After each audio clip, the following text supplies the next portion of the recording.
Okay, I hope I am in the right view because I had this camera stand and I lost the part where you can click the iPhone on it. So yeah.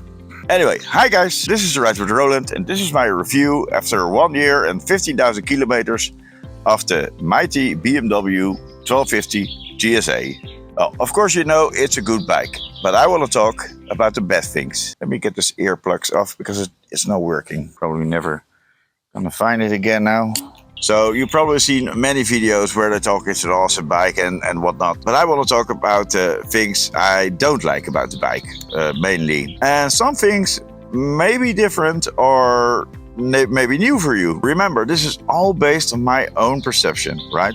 So what I think is annoying could be not annoying for you. The cons I'm about to tell you are not deal breakers, but they're just things I think they can improve.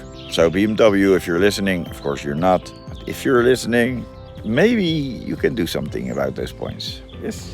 Anyway, without further ado, let's jump into this. So where am I today? I am in the middle of a big trip. I'm now in the beautiful Annecy in France. I came from Spain and Portugal. I did a long trip with the bike, around 7,000 kilometers, I think now. The episodes will be hopefully soon online. It's gonna be awesome, so make sure you subscribe and whatever, so you don't miss them. But after 15,000 kilometers in 1 year, I think I can have a pretty good idea what the bike is like. I have ridden multiple bikes in my life, many bikes. I have still many bikes. This is not the only bike. I also have 2 Africa Twins. I got a Blackbird and whatnot. Here is my review about the bike. First of all, like I said, it is an awesome bike. Yes, of course. Of course it is an awesome bike. Otherwise it would not be the best-selling bike in Europe or maybe the world. I don't know. All right. The bad stuff, of course, first number one. And this is, of course, the most obvious one you heard like 1,000 times before. It is heavy. Yes, with heavy, I mean, it is like really heavy. You have to plan when you park the bike, for instance, carefully that you're not, when you have a little bit of a slope, you're not gonna push the nose down, even if there's a little bit of slope, because when you're packed, trust me, you won't get it out of the parking space because it's a high bike, so you don't have that much ground clearance. You cannot get it out. So it is a heavy bike. I have to say, once you start moving, it feels very light. That's 100% sure. But the main thing is, it is a heavy bike. And I mean really heavy, you know?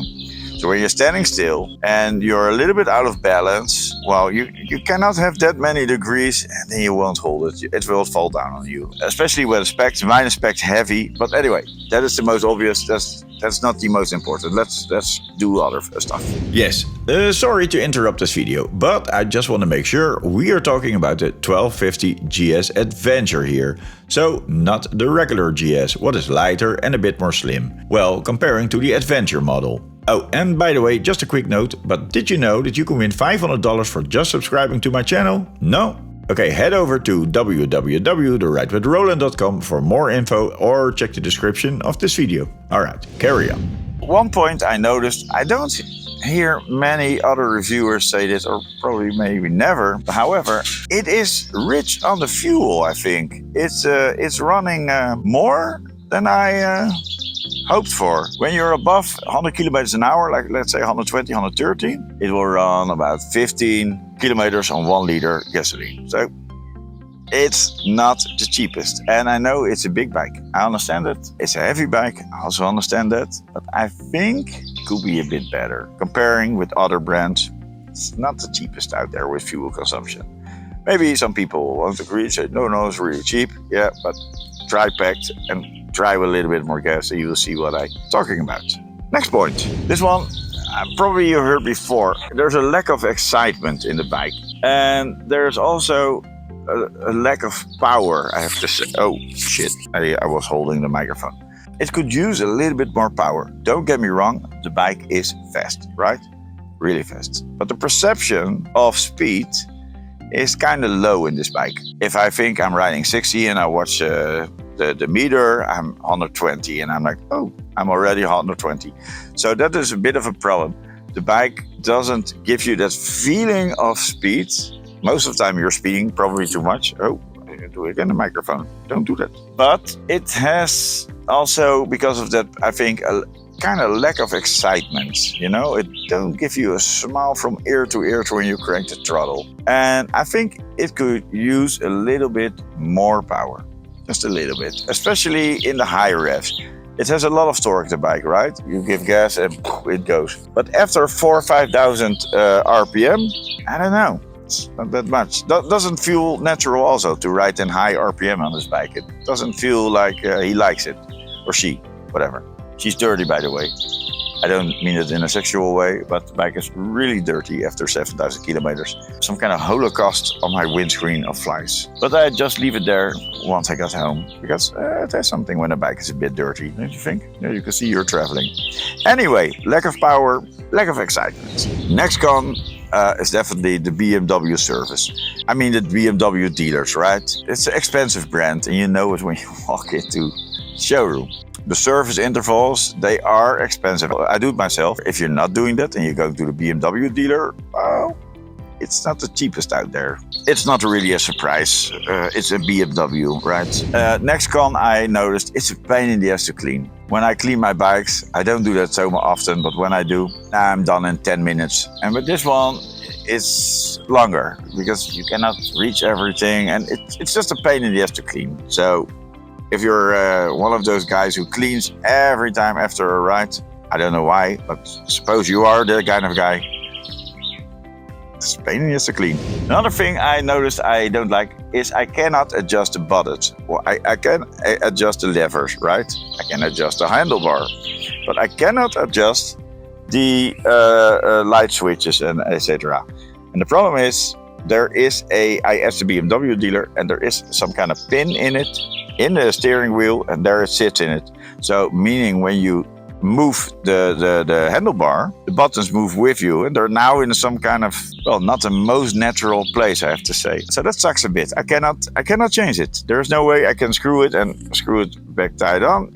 It's not. So I think that is a con also. Another thing, I don't have it, but it's the BMW navigation. Some people have it and they love it probably, because people who buy a BMW love everything from BMW. I'm just more plain focused and more rational, I guess. BMW navigation, it costed, I think, 900 euros. It's just not worth the money. So if you're about to buy a BMW or you want this navigation, just don't. Nice, eh? The bird sounds. I don't know if you can hear them.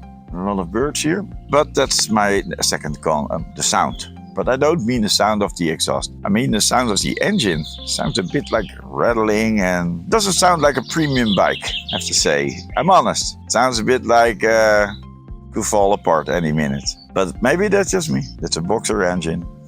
But the sound, I don't know about it. Yeah, well, hey, it's just sound. It's not important, right? But the sound, and especially the engine sound, sounds like big bills coming on the way. I hope not. That's the sound. The next thing is a really big con for me. And I know some people will get upset what I'm about to say, or they don't agree. But the Bluetooth on the BMW sucks. And now people will comment, no, it's not the BMW Bluetooth, it's Apple. It's what's the other phone? Android. No, guys. It just sucks, all right? No matter how you explain it, no matter how you try to convince me that it's good, it's not. Because on other bikes, it just works. And on a BMW, it's a pain in the ass. It's not always working. Sometimes it's losing the connection for no reason at all. Sometimes it cannot find any shit for no reason at all. And then people say, no, it's the order and whatever, how you plug it in and what. It's just Bluetooth. It's not rocket science. BMW, you can do much, much better. Even if I buy the cheapest AliExpress earphones with Bluetooth, it will never fill me. I don't know why BMW cannot do that. Also was a con, I think, where is Apple CarPlay? Probably maybe on the new machines, but they should have Apple CarPlay. This model comes from 2019, right? It was there already a long time. They could have done that. Apple CarPlay makes life so much easier. You don't need the navigation, you just have your phone, you have the screen. Voila. Oh, there is navigation on the BMW, but it's like a navigation from 1912. It shows you a direction, an arrow, and that's it. It's nice, it's on it. When you have nothing left, you can still get home. Apple CarPlay or just a good working Bluetooth module in it? Is that so hard to ask? And no, it's not iPhone, and no, it's not Android. It is BMW, just face it. This is another con, I think. The center stand just sucks. Why? Because it is really hard, especially when inspect, to get it on the center stand.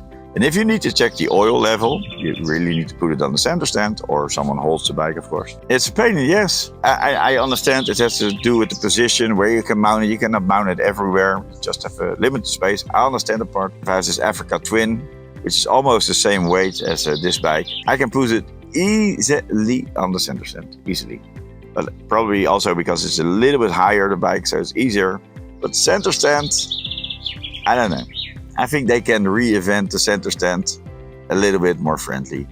I've seen other bikes do it, and I don't see any reason. I think there are aftermarket stands which are actually better. But then again, it's an aftermarket stand. Hey, come on, BMW, you can do better. Let's just call it. A center stand works, whatever, but it's a pain in the ass to get it on the center stand. And when it's packed, just not working for me. The next con is, well, it's not really a big con. It's the heated grips. You know, it's there. It's got these two positions. Nobody knows what position 1 or 2 are. It seems to be some kind of mystery. But I would prefer it had more levels, like 1 to 5 or something. Because with heated grips, it's nice when it's a little bit cold. You can just a little bit, you know? I don't know. Could be better. Could be better. But it's not a con. It's working. The heated grip. So yeah, 5 steps instead of 2 would be more nice. And also 2 steps were more clear. I asked a friend of mine who was also riding BMWs for a long time. He also don't know. He also don't know what 1 or 2 is. The next con is probably a con you never heard before, or what I think it could be much better. And that is the Wonder Wheel. You're now all gonna say, what? The Wonder Wheel? The magic Wonder Wheel? Yes. The reason why I don't like it is because it is kind of big. It's kind of thick. It's like almost, I don't know in inches, but it's like a centimeter. When you have small hands, I don't have small hands. I have pretty large hands. When you have small hands, it could be difficult to get to this left and right indicator, right? The Wonder Wheel itself, it works. The whole dash is, by the way, very easy to control. But if they make this Wonder Wheel like half the thickness, it still can do the same thing. I think it will be better, because sometimes also when I have my hand like this, I'm standing in a turn or whatever still, and then I want to switch it, I'm like, I can almost not reach it. So the Wonder Wheel is nice, but the position of the Wonder Wheel and the size of the Wonder Wheel, I think it could be a little bit smaller. If they make it a little bit more slimmer, then you have more room and everybody's happy again and the world is in peace. The next con, well, it's not really a con, but if you look at this bike, you think it's an off-road bike, right? Well, it's not. Let us be clear, it's not. Unless you're Chris Birch, then yes, you can ride it even uphill the canyons. But we're not Chris Birch, we're not. We have to be honest, this bike is just too heavy for proper off-road. Although it's sold like an off-road machine with all the crash bars and shit and spoke wheels and whatever. Okay, let me be clear on this one. The bike is very good while doing some light off-road. However, when you're on a long trip like me, the chance is very big that you are fully packed in. And there lies the problem. The GSA is heavy, right? But when heavily packed, it's not so easy to ride it off-road anymore, or to pick it up when you fall over. Unless you can drop all your stuff and panniers at the hotel or campsite, and then exploring some off-road tracks, yeah, then you will be fine. But fully packed? No. Total different story. And remember, we are talking here about the GS Adventure, not the regular GS. Okay, let's carry on. I think you must be honest to yourself. Probably a few GS riders are watching this. Are you really going off-road with this machine? If so, good for you, but it is not the proper tool for it. If you're going off-road, you just need lighter, period. There is no professional off-road rider in the world who's gonna say, no, heavy is good. No, it's not. Lighter is better. And this thing is just too heavy. You can ride gravel with it. Of course you can ride gravel with every bike. But this bike is, yes, made for also gravel roads. But once you're hitting sand or single tracks, I'm not gonna do it with this machine. It's not the proper tool for it. You're not gonna slice your steak in a restaurant with a chainsaw. It's like you're doing that. This bike looks very off-road. And I'm sure if you're Chris Birch or very experienced, you can ride this thing off-road. But let's be honest, the most of us don't. And if you want to learn off-road, lighter is also better. This is just so happy. But hey, if you're riding it, you come all this gravel paths, fine. Little bit rocks, getting tricky, but you will be fine. Sand dunes, no. Don't even think about it. Anyway, those are what I think from my perception. I have to say, it's my perception. If you're not agreeing, don't be angry because that's just stupid.